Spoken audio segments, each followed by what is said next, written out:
एक समय अर्जुन यूं ही अपने कक्ष में गहन चिंतन में बैठे हुए थे। इतने में माधव आए। माधव ने देखा अर्जुन ने उन्हें देखा तक नहीं। इतना गहन चिंतन। कृष्णा ने अर्जुन से पूछा, हे पार्थ, क्या हुआ? किस चिंतन में व्यस्त हो? माधव, मैं बहुत परेशान हूँ। हमेशा कुछ न कुछ चिंताएं मुझे घेरे रहती हैं। मैं हमेशा सोचते रहता हूँ, क्या जो हो रहा है वो सही है? क्या अपने भाइयों से लड़ाई करना सही है?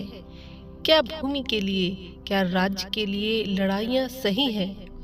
ये सब मेरी समझ से बाहर हो जाता है, परंतु इसके बारे में सोच सोच कर मैं परेशान होता रहता हूँ। माधव ने बोला, पार्थ, ज्यादा सोचने की तुम्हारी इस परेशानी की वजह है तुम्हारा अज्ञान। माधव, कैसा अज्ञान? मुझे मार्ग दिखाइए। माधव ने कहा, तुम्हारी सभी चिंताओं को मैं आज कुछ ही प्रश्नों से दूर कर सकता हूँ। मेरे कुछ प्रश्नों का उत्तर दोगे पार्थ? हे भगवान, कहिए क्या प्रश्न है? माधव ने बोला, क्या जो बीत गया वह बदला जा सकता है? नहीं माधव, क्या कुछ भी करके तुम या मैं स्वयं उसे बदल सकते हैं? नहीं माधव, जो बीत गया उसे किसी भी तरह से बदला नहीं जा सकता। पार्थ, क्या जो भविष्य में लिखा है उसे बदल सकते हैं? नहीं माधव, जो ब्रह्मा ने लिख दिया उसे कैसे बदला जा सकता है? हर किसी की अपनी नियति होती है। उसी नियति से तो ये विश्व चलता है। हे माधव, जो आपके हाथ में है वही तो आप कर सकते हो। माधव, आप सीधे सीधे बताइए ना, आप कहना क्या चाहते हैं?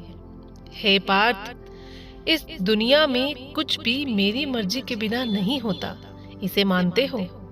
जी माधव, आप जो भी कह रहे हैं वह सत्य है। आपकी इच्छा के बिना इस दुनिया में पत्ता भी नहीं हिल सकता। तो हे पार्थ, जब कुछ भी तुम्हारे हाथों में नहीं है तो क्यों चिंता करते हो? जो तुम कर सकते हो वह है कर्म। अपना कर्म करो, क्योंकि तुम्हारा कर्म ही तुम्हारी नियति बनेगा। और रही बात तुम्हारे भाइयों की, तो तुम्हारे भाइयों ने अधर्म का मार्ग चुना है। यह युद्ध कभी भी राज्य और धन का था ही नहीं।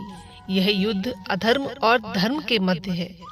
तुम्हारे भाइयों के कर्म उनकी नियति लिख रही हैं। तुम कुछ भी कर लो, नियति को नहीं बदल सकते पार्थ। तो व्यर्थ की चिंता छोड़ दो। यही नहीं, दुनिया में कुछ भी तुम बदल नहीं सकते, तो किसी भी चीज को लेकर उनकी चिंता में डूबे रहने से अपने स्वास्थ्य को ही हानि पहुंचाओगे। अपने कर्मों पर ध्यान दो। जो बीत चुका उसमें क्या गलतियां करी हैं उन पर ध्यान दो। यदि अपने भविष्य को बदलना है तो अपने वर्तमान को बदलो। चिंता नहीं करो, कर्म करो। माधव, अब मैं आपकी बात पूर्णतया समझ गया। मैं अपनी कर्मों पर ध्यान दूंगा।